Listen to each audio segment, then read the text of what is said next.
প্রত্যেক সপ্তাহে এমন অভিযান আমার চলেই, একদিন হলেও এখানে এক হাঁড়ি আটা কাই করে নিচ্ছি রুটি বানানোর জন্য।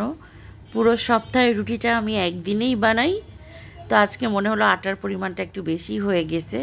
তো যাই হোক, কেয়ার করার, রুটিটা বানিয়ে নিচ্ছে আমি আর আমার সাথে হেল্পিং হ্যান্ড। উনি রুটিগুলো বেলে দেন আর আমি সেকে নেই। তো এই যে দেখেন রুটির কত বাহার, এত এত রুটি বানানো হচ্ছে, পুরো সপ্তাহব্যাপী চলবে। সকালের নাস্তাটা রুটিরই হয়। তো এই যে হাফ সাকা দিয়ে আমি রেখে দিই ঠান্ডা করে, বেশ ভালোই লাগে। লাল আটার রুটি খেতেও ভালো লাগে আর ভালোও থাকে একটু ভালোভাবে প্রসেস করে রাখলে। তো এই যে গ্যাসের চুলায় একদমই গ্যাস নাই, বারবার উল্টে উল্টে রুটিগুলোকে হাফ সাকা দিতে হচ্ছে। এতে করে সময়ও বেশি লাগছে, পরিশ্রমও বেশি হচ্ছে। ফাইনালি আমার রুটি কিন্তু হাফ সাকা দেওয়া হয়ে গিয়েছে, আর এদিক দিয়ে বেলা কিন্তু অনেকটাই হয়ে গেছে। বাদ বাকি আর রান্নাবান্না কিছু করিনি, আগের দিনের একটু ডাল ছিল।